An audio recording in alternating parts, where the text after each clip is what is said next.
In this video, we're going to be looking at SQL window functions and how they can be used to be brought to bear in some really challenging queries, and they're really not that difficult.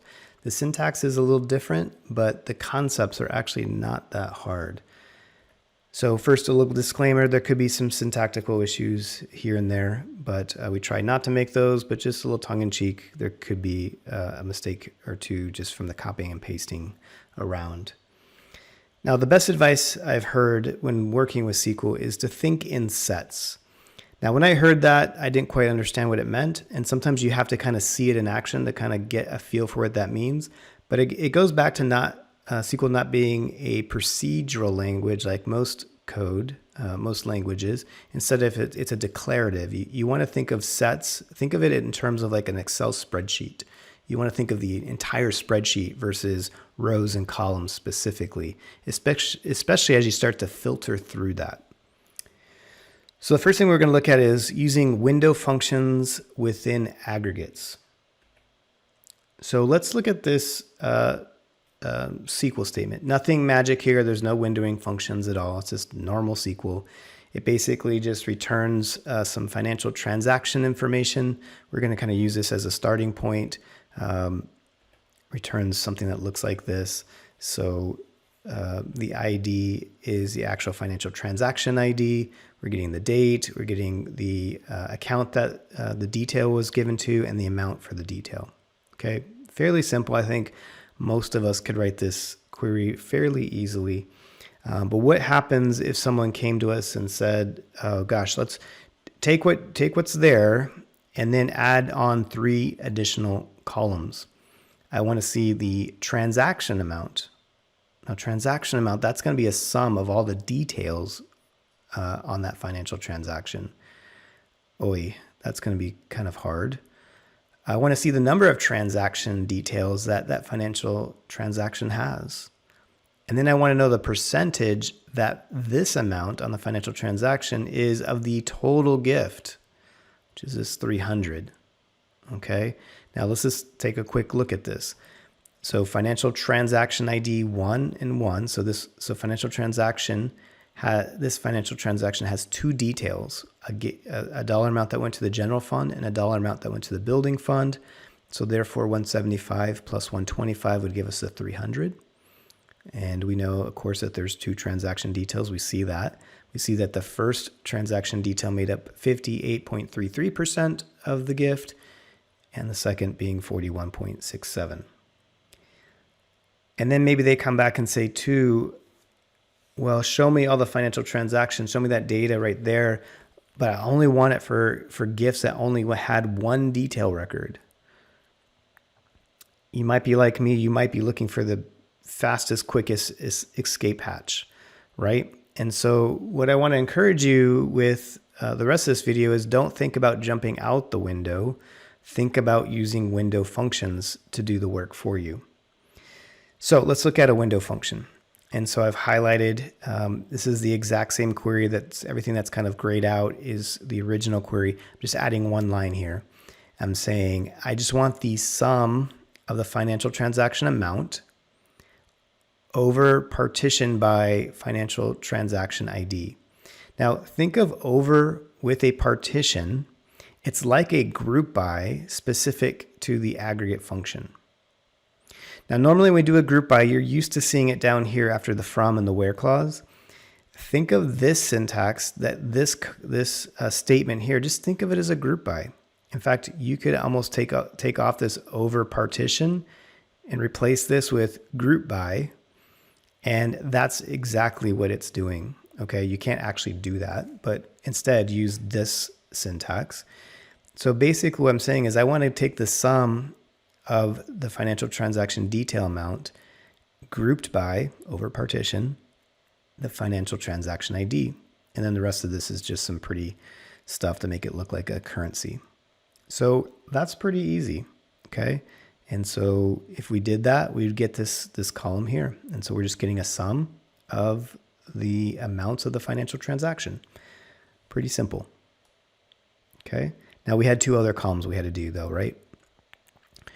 The next column was, I want a count of how many transaction details there were in the transaction. Well, we did this up here with the sum aggregate function. You can actually use it with any aggregate function. So count works too. So I want to count the number of financial transaction IDs partitioned by the financial transaction. And we're going to call that number of transaction details. The next one, if you remember, was the average, or the percent of gift. So this one's a little bit tricky. So I'm just going to sum the amount. So this is going to be the same 300. It's basically the same thing as this one up here. That's going to get my 300, which gives me the denominator, and the numerator will be the financial transaction detail amount for that line. So basically the same thing as this one. I'm just going to take that number and divide it by, or take the amount and divide it by that number instead. And that gives me the percent. Okay, and that gives me the result set that we just saw. So pretty easy, right? I mean, once you get this syntax, and again, I think the magic here is going to know, and knowing that these functions exist and that they're called windowing functions.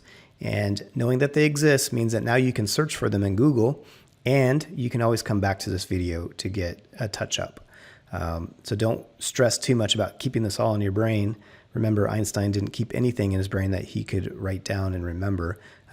So it's mainly the concepts that you want to keep in your brain, the fact that this exists, and you can come back and get the syntax.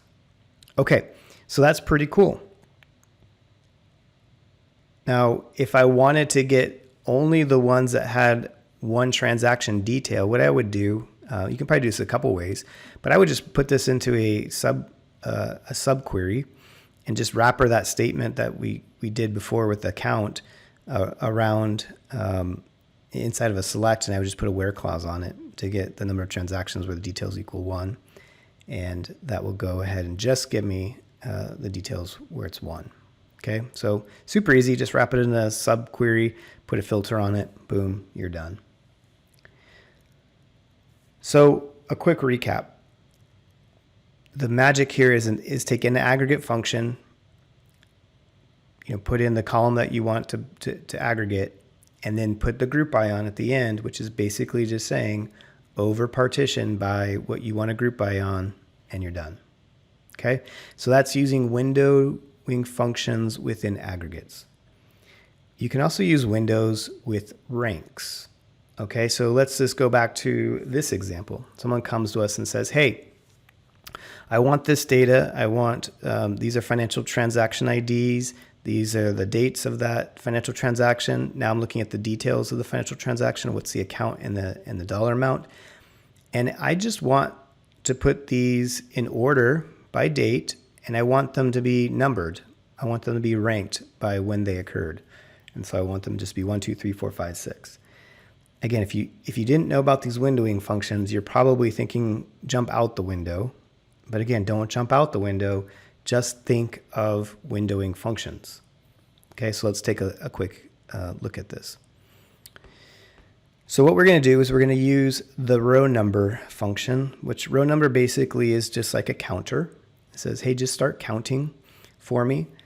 And in this case, we're going to use the over. And now we're not using partitioned right now. We're going to use a different keyword. We're going to say order by financial transaction date time. So just think of the row number as like that counter for every row. It's pretty obvious. It says row number. So it's going to put the row number on there for you. And we're just going to order it by financial transaction date time. Okay. And that's exactly what this gives us. Now you might say, well, gosh, I really want that row number. That's pretty cool. But I want it in order by transaction date time, but I want it partitioned by the person. So I want, person A to be 1, 2, 3, then it goes to B and it goes 1, 2, 3. And that's easy. You can just slip back in your partition by person ID, and you can still have your order by. And now you're going to have the same thing, but it's going to go 1, 2, 1, 2, 3, 4, 5, 6, 7, 8, 9, 10. So that's all the same person ID. Okay, that's why it keeps going. But right here, it switched from 1, 2 back to 1, 2, 3. So pretty cool. Now you can return it all in one set, and they can still have the row number partitioned by person. Okay. So let's take this a little bit further. There's other ranking operators other than row number. One is called rank. So rank is going to put them in rank order, not just row order, but rank order. And I'm going to do this order by the amount. So I want to put them in rank by amount. And then there's something else called a dense rank. I'm going to tell you the difference between these, but it's the same thing as rank. It's just a slightly different recipe for getting rank, and you'll see that. And then I also want to use another rank function called entile. So basically this is going to say, hey, put this in buckets, and I want to know what bucket it's in, and make 10 buckets. So take all of the items, fit them so that they're equally going to be in 10 buckets, and tell me which bucket that one's going to be in. And doing this entile with 10 basically kind of gives us the percentile, right? Because percentile is, in the 10th percentile, 20th percentile. So there's 10 buckets in that. So let's look at the results. So again, our gift number is nothing new and special. Largest gift is in rank. So you might notice that some of the numbers are repeated. That's because it's the same amount. Okay. Our next one is in dense rank order. And I'm going to show you the difference between the recipes, but just consider rank and dense rank to be ranking operators, and the recipe a little bit different. And then percentile. Now this percentile is a little different. You just realize this is in the 50th percentile. It's in the 5th bucket. This is in the 100th percentile. It's like the 10th bucket. We don't really have a lot of variability though in our data set here. That's why we only have 5s and 10s. So you can't put these things into 10 buckets when you only have 2 amounts. Okay, so let's look at what's the difference between dense rank versus rank. So rank would be if you have the same values. So think of it kind of like the Olympics. If people came in at the exact same time, the rank might be first place, joint second place, and then rank is going to skip third and say it's going to fourth. Why did it skip third? Because you had 2 seconds. Okay, dense rank is going to say, no, you can't skip like that. So it's going to be 1, 2, 2, 3. So how you want this, it's kind of up to you how you want to do your ranks. And again, the entile with the integer expression of how many buckets you want distributes the rows into an ordered partition into a specified number of groups. The groups are numbered starting at 1. For each row, entile returns the number of the group to which the row belongs. So this is a good way to say put them in buckets, and then it tells you what bucket that item was in. Okay, just again, going back to that same query and just looking at that logic. So go ahead and pause the video here if you want to take a closer look. Now we're going to use a concept called windows with lag. And so let's look at our example here. So in this case, I'm looking at some giving data. And now I have the person's name. So I have the person ID, their nickname, last name. Now I'm looking at how much money they've given total in each year. And then I want to know what the yearly change was, what the yearly growth was. So in 2013, Ted gave $3,000. In 2014, he gave $30, and that is a change of $30. 2015, it went down to $2,448, which is 582 less than 3030. And then again in 2016, it went to 3390. So I just want to get this yearly growth from the number, previous number. Okay.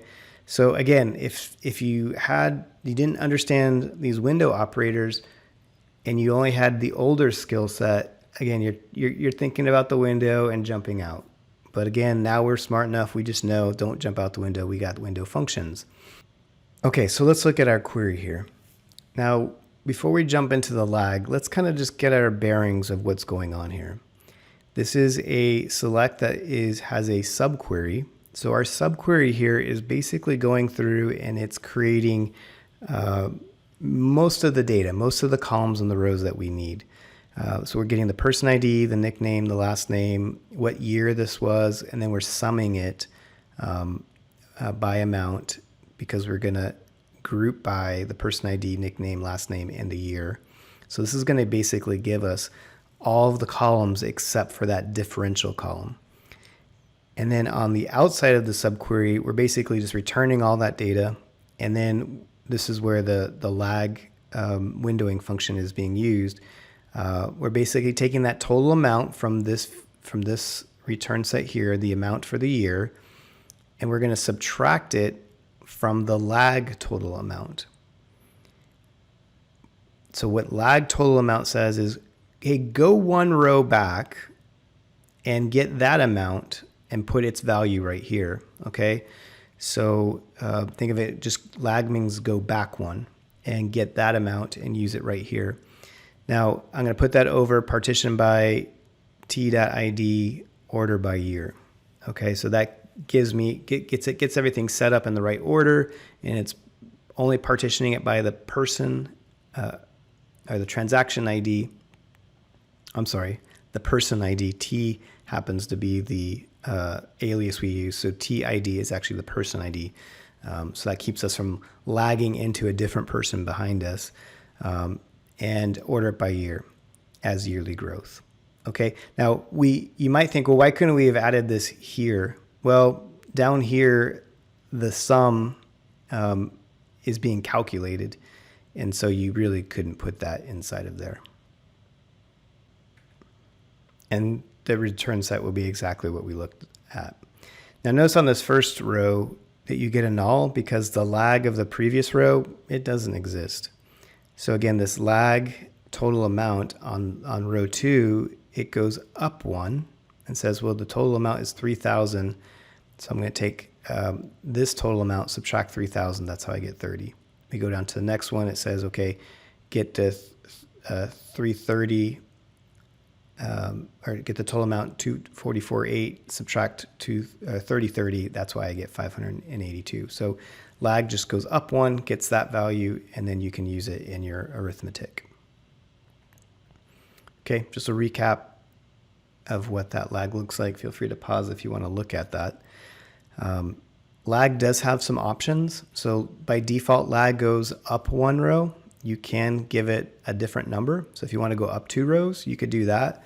So you could use that to say, give me, maybe on one column you're getting 1 year back, and the next row you're getting 2 years back, 3 years back, etc.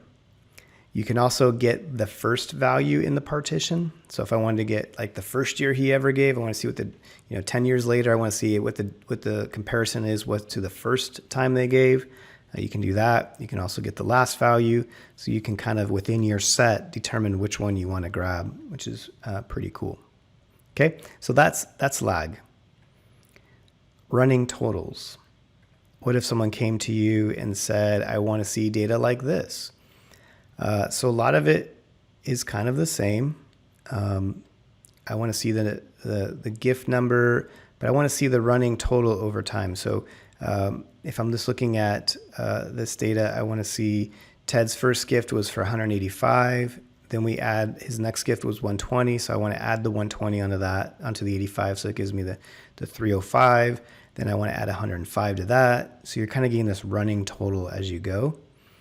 And then maybe you want to get like a running average, like as you go, what's the average gift over time? And so that's going to come down here. And then maybe you want to get, maybe the days between gifts as you go. If someone brought to you this without windowing functions, you're jumping out the window, but we know windowing functions will save us from that.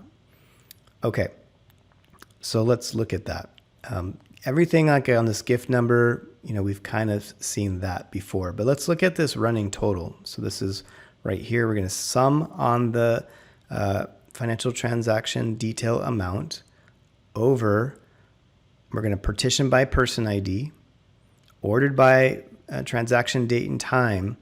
And basically what we're going to do is we're going to say, and I want to get that sum on the rows between the unbounded preceding and the current row. Now, rows between unbounded and preceding is a weird way of saying all the data that we've already seen before and the current row. Okay, so not sure why they called it unbounding preceding, but you can kind of read it as I want all the rows that have come before and the current row. Now, if we want to do the average, we don't use the sum, we just use the average function, and we say the same thing. So I want the average between all the rows that we've already seen in the current row. Okay, so that's pretty easy. Again, the syntax, you're going to want to come back and probably copy and paste that or type that out, but just knowing how it works is kind of what you need.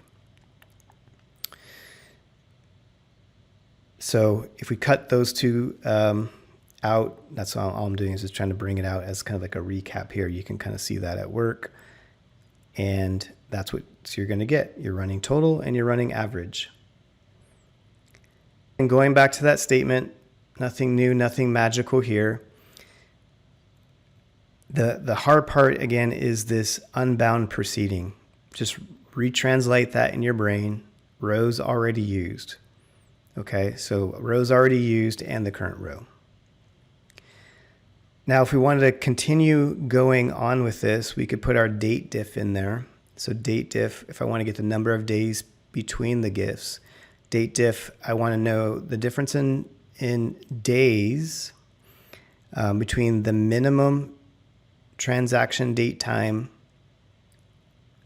over the partition by ID, order by transaction date time, rows between 1 preceding and the current row. Okay, so I want to see the difference between the one just before it. It's kind of like, you can think of it kind of like the lag, but this is another way of doing that, and the current row. So before we said unbounded preceding, so all of them unbounded. Now I want to bind it to just one. And this number actually can be dynamic. You could actually change that if you wanted to. And min just says, hey, give me the smallest. But because I'm only getting one, it's kind of a way of saying just give me the one. And date diff requires just one date. And that's what putting this aggregate here is a shortcut to just getting one value back. Okay, so this is kind of the recipe for getting the difference between dates. Okay, just another way of printing that same line out for you to look at. And so feel free to pause the video if you want to take a look at that in detail.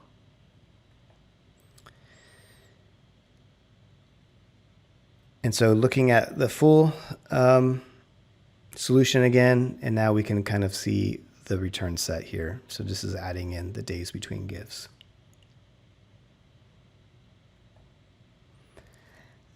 Now, what if someone came and told you, well, that's cool, but now I just want to see in aggregate for each person the average days between GIFs and maybe the standard deviation between GIFs. Remember, Rock in its giving analytics uses those two metrics quite a bit. Is there a way to do that? Okay, now our query looks something like this. So again, we have a subquery here that's going to return a lot of the data that we're going to need, and then we're going to, on the outside of that subquery, get the average days between GIFs, which is calculated here, days between GIFs. We're going to take the average of that, and then we're going to take the standard deviation of that. Okay, so really the windowing functions are all inside this subquery, and it's nothing new that we haven't seen. It's just that same date diff recipe, and now we're going to take the aggregate of that and just say, well, I want the average of the days between GIFs and the standard deviation between the days between GIFs, and voila, pretty easy. And that would be the return value. Now, in the real world, when you're doing this, I'm using, person ID. You probably want to use giver ID. That is a better way, because if Ted gives some GIFs and Cindy gives some GIFs and they're set to configure to use to give together, giver ID would probably be a better way of calculating that. So just a little sub note on that. That's probably a better way of doing that. Now, going back into how giving analytics works, just keep in mind that when we look at the amount of giving, the best way to measure central tendency is to use median, and the variability measure would be interquartile range. Okay, so when you look at medians, the variability is IQR. Now we look at frequency, then the central tendency will be the mean or the average, and the variability will be standard deviation. And so standard deviation is the variability with a mean. Now, why is this one median and this one's mean? That's just a really in-depth statistical analysis said based on the way the data is for that's the best way to do it. Okay, so it's a lot more detail than we probably want to get into. But just know that that's how you do it. So how would you do the median and the interquartile range? Here's the recipe. There's this percentile function, and you can just use that. So we're going to get the median is the middle value. So the percentile 0.5 is what's going to give us the median value.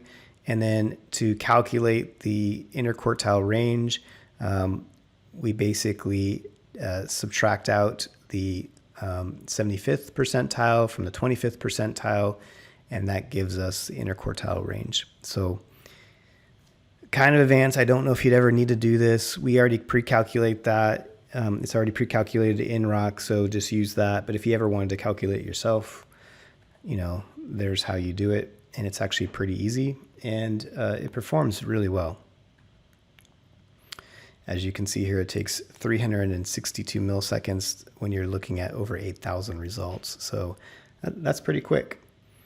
So hopefully you've learned a lot from these windowing functions, and you can again see how they can be used. And again, I just want to reiterate, just know that they exist, know how they can be used, and just know that you can Google it for help, and always come back to this video and just reuse the recipes.